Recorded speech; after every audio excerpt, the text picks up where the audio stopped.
Hi, my name is Lewis with Rossman Supply Group, and today I want to discuss the restocking fee. Some of the things that I'd like to touch on in this video are why a business may have a restocking fee, why customers hate the restocking fee, why a customer may actually be better off purchasing from a business that has a restocking fee, the philosophies behind the restocking fee, the philosophy behind why customers hate the restocking fee, and that's about it. So I'd like to start by defining a restocking fee. A restocking fee is when you return an item and you don't get all of your money back. Let's say you buy a $10 item. If a company has a 10% restocking fee, you will only get back $9. Now you may wonder, I gave them back their entire product. Why are they only giving me back a portion of my money? Now, the reason behind a restocking fee, there's a couple of them. The first reason is typically we can't resell this as new. If you open an item and you've touched it and used it, it's likely going to sit on a shelf because everybody's going to go for the new item. They're never going to want to buy that unless it's the only one left and you heavily discount it. And a restocking fee is one of the ways that a business recoups this loss. Now, the second reason that a business may charge a restocking fee, and this is one that I don't really agree with, is to pay for the cost of managing a return. This I can empathize with on eBay a little bit, but I still don't do it. Having a restocking fee just because you have to have somebody log in at eBay and PayPal, send a transaction cancellation request, come up with a item not paid dispute if they don't accept it to get your fee back, log in to PayPal, which while they're a great merchant services provider, they're one of the slowest websites I've dealt with in the past 5 years. This takes time, and you have to have an employee dedicated to doing just this. So I understand why a business owner may want to have a fee to cover these costs. But I still can't do it. I feel like if you have an employee, and you have an employee that's going to sit here all day, that's just one of the things that they have to do. I don't believe that's a cost that you should pass on to your customer. That should be built into your markup. The third reason that a business may charge a restocking fee is shipping.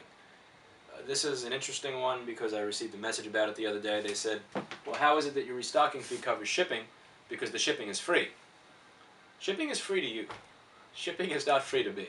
Shipping via the Postal Service, via DHL, via UPS, or via USPS is not free. You have to pay to ship an item to a customer. You always have to pay to ship an item to a customer. There is no such thing as free shipping. Free shipping is an illusion created by marketing people because they figured out that people hate paying for shipping.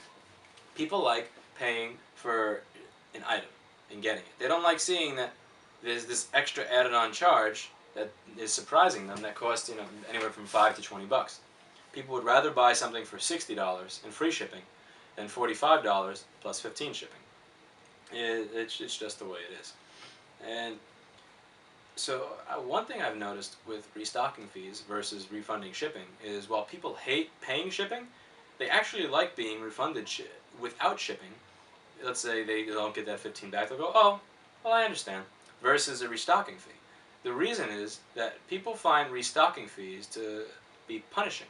The word fee in and of itself sounds like a punishment. And punishments remind us of when we were children and our parents would send us to our rooms or say, you didn't eat all of your corn, you get no dessert. And we have a long-term association of that being bad. We have a lifelong association with being punished as being bad, with bad memories and bad experiences of being under somebody else. And as adults, we hate being punished. And a restocking fee is punishing your customer. And punishing your customer is one of the worst things that you can do to them, even if they deserve it. But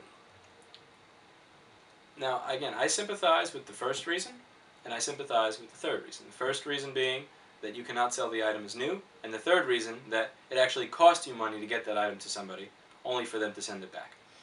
I agree under one idea, that it was not your fault. If it is the vendor's fault, if the vendor sent something bad, then there should be no fee. But if a customer says this is bad, and it's not, or the customer says I didn't really need this, or a very common case, they say it's bad when they know it's not, to avoid a fee, then give them a fee. Now, with restocking fees, a restocking fee is meant to cover the cost of having to resell something as used. So one thing you should think about, if you're looking to receive a new product, and you always want to get a new product, is whether this vendor has a restocking fee.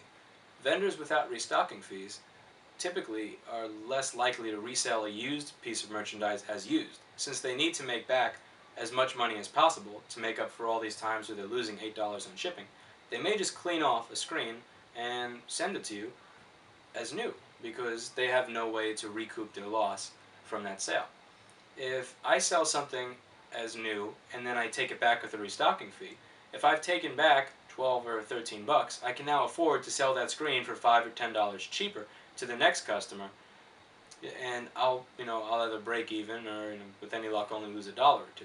If I send somebody a screen and they send it back and it's used, now I have to lose the $10, $15 in selling it as used and the $8 in shipping. So as a vendor without a restocking fee, I may be more inclined to sell the used devices as new just to recoup the cost of doing business with the customers that sent back working product. A vendor with a restocking fee, and I've noticed this, vendors with restocking fees very rarely sell used parts as new. They'll list them on their website as open box, or like Newegg does, or they'll list them as refurbished or used. Whereas vendors that have no restocking fee, they'll often have no used products on their site, which is really interesting in an industry where there are a lot of returns on items that you can't resell as new. If somebody puts a screen on their keyboard and leans on it a little bit and then figures out it's not for their machine, the key is left a scratch in it, and there's no amount of cleaning that will get that off. One of the ways that we're able to get away with it is the expectation of the home user. Keep in mind, a home user that's receiving one of these new parts is they don't really know what to expect. Whereas a technician who's ordered hundreds of these knows this is supposed to come in this blue wrapping. Then it has this cover over it that has these two little pieces of tape. Then when I take it off, I'll see that it's 100% new and perfect. A home user doesn't really know what to expect. If you send them something with no bag, just bubble wrap, and has a tiny little fingerprint on it, they'll just go, oh, there we go. Whereas a technician will go, you sold me a return. What a lot of businesses I've noticed do, they will send all of their customers that live in a home a used part, or they'll delegate the return shelf only to residential customers. And in shipping software, it's very easy to tell you which customers are your business customers, and which customers are your residential customers. And since the residential customers are less likely to notice. Every single time we receive back a working screen that a customer said was bad or just didn't need, we clean it up as best we can, we put it on a used shelf, and once we've gained about 10 or 20 of that model, we'll put a listing up on eBay, or we'll put a little checkbox on our website right next to the word used, and we'll sell that part as used at maybe $5 to $15 off. And we can afford to do that because we've taken $5 to $15 back from each one of those customers. We wouldn't be able to afford to do that if we didn't have a restocking fee. Another thing to consider when dealing with the restocking fee is why not just pass this cost on to other customers? For example, have no restocking fee of 10%, just raise your rates by 10% to everybody. And there's a strong reason that I disagree with this. I believe in rewarding good behavior. I don't want to provide a consistent equal experience for everybody. I believe that if you're the person who read the warning in our listing that says, if your laptop screen has a wire coming out of it, do not buy this part. You must check the LCD inside your laptop and compare it to the LCD pictured below before buying. If you read that bold, capital-lettered warning, then you deserve to have a better experience than the person who ignored that warning and purchased it and got the wrong one for their laptop. In an ideal world, everybody would have a perfect experience, but that cannot always be the case. Look on eBay, search for Acer 5517 laptop LCD, and you'll find two different screens. One has a wire coming out of it in the bottom, and a connector for the video in the upper right corner. The other LCD has a connector in the bottom left corner and no wire. This happens because, on occasion, a laptop manufacturer will use two different LCDs in one model laptop. So you can have two Acer 5517 sitting here, and one of them will have a different model LCD than the other. There are a plethora of reasons that this occurs that I will discuss in another video where we discuss how laptop manufacturers choose an LCD model for a particular laptop. But to keep it simple here, that happens on occasion. And many laptop manufacturers do this. So we have these bold, capitalized warnings. And I can tell you from experience, they do dog shit. We can have yellow exclamation points saying, don't buy this if your laptop looks like this. Doesn't matter. We could have high resolution images of what we're selling. Doesn't matter. We can have a high resolution image of the good screen that you're buying with a green check mark and a picture of the screen you may have in your laptop now with a red circle and a red line going through it saying no, and people will still buy the wrong one. If you don't believe me, start an eBay account. I'll give you the screen so that you can see this for yourself, and you'll see. Nobody reads the listing. Nobody looks at the picture. That is all just extra nonsense. Oh, I'm just going to click buy now. You could have a terms of service. Doesn't matter. None of that makes a difference. You need to create your listings with the idea that almost nobody is actually going to read them on eBay, and that's just the reality of what it is.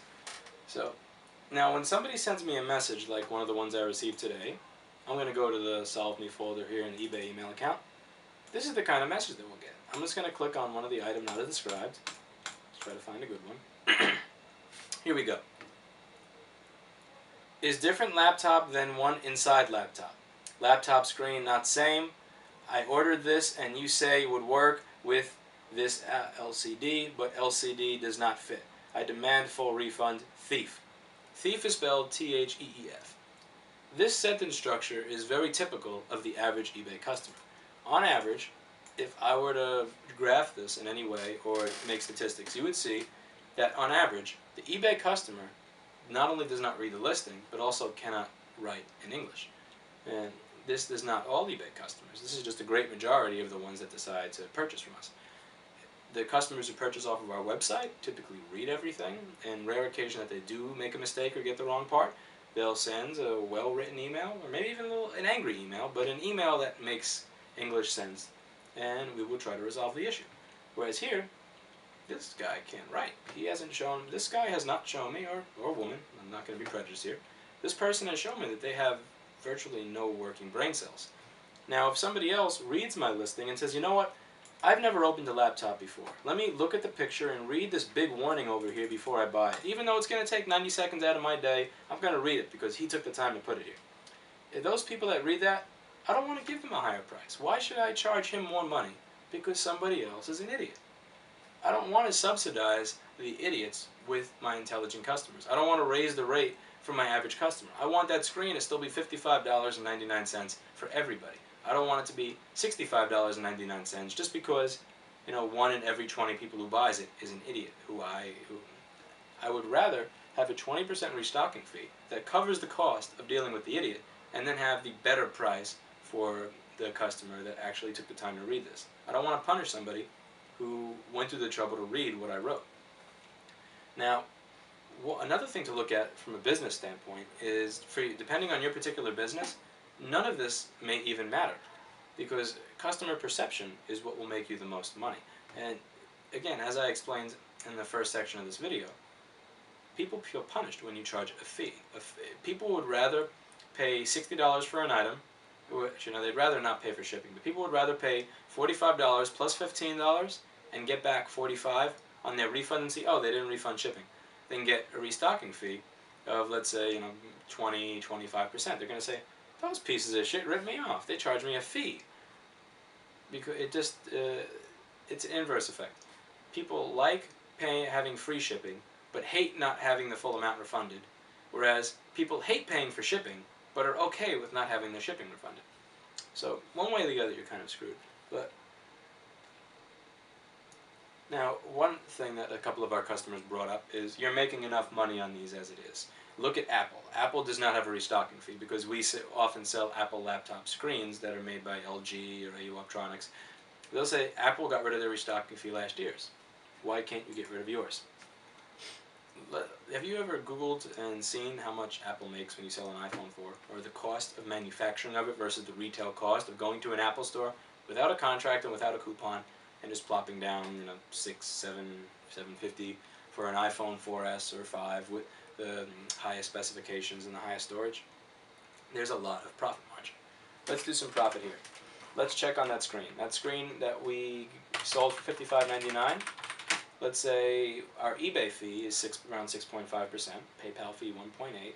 Again, these are rough percentages. It's not correct. So I'm going to multiply this by 0.935 to cover eBay and PayPal fee. That's minus the average $7.50 that's spent on shipping of the product. let's subtract about $1 for a box and bubble wrap. That brings us to $43.85. Now let's subtract the $40 that part cost us. Let's subtract the about $2.75 it cost importing it into the United States. And for this particular product, there's a profit margin of $1.10, which I'm rounding down to $1.10 from 1.10065. When this product sells, we make $1.10. So let's say you cost us $8. Let's not even say that you touched the product and we can't resell it as new. Let's just say you got it, or you didn't even get it because you were never home, so the post office decided to return it to us, or your address is invalid. Let's say we lose that $8 or $8.50. We would have to sell this item successfully to about 8 or 9 other customers just to make up for the money lost on your sale. 9 boxes have to be packaged, bubble wrapped, taped, and sent out the door without a hitch to make up for one sale that we had no control over. Because again, there's nothing we can do to stop people from buying the wrong part. It's just not possible. If there's a way to get people to read what is in an eBay item description, I would pay to find it, because it would save us a lot of money. But it takes a lot of sales to make up for that. Now, if you're Apple and you're making a couple of $100s every time somebody buys this, okay, this phone's used. We got to sell it as refurbished after polishing it up a little bit on our website. We'll sell it on the Apple.com refurbished store for $50 less. But who cares? Because the next customer that comes in, we're going to make a couple of $100s off of. It's easy to not have a restocking fee when your profit margin is high. In a business where profit margins are low, a restocking fee could actually be critical to whether or not that business succeeds, regardless of customer perception. Now, the downside of the restocking fee is that on occasion, somebody who does not deserve a restocking fee may get one. It may just be because of an error or a mistake, or it may just be because we've heard a plausible but believable story many, many times that wound up being a lie, that we may just think it's a lie. And to these people, I truly apologize from the bottom of my heart. I am very sorry, and if you were charged a fee and you should not have, and you know that you should not have, I wish you the best of luck in disputing it, because you deserve it, and I apologize. And that's the other thing you have to consider. The reason that our death penalty system takes so long, and the reason so many states do not have a death penalty, is because in the 1% case that they are wrong, they don't want to be wrong where they're really hurting somebody. Here, in those cases where we may be wrong, we may have taken somebody's $5 to $10. So, while I'm not saying I enjoy it, I'm at least a little, I can still sleep at night. But these are all the things that you should consider when considering whether or not to purchase from a vendor that has a restocking fee, and if you're a business owner, whether or not you're going to charge a restocking fee for your online or in-store purchases. And I hope this video has provided some insight into how this vendor-customer relationship works, why a vendor may charge a fee, why a vendor may not charge a fee, why customers hate them, when customers may be more adept to not hate you for having a fee. And good night.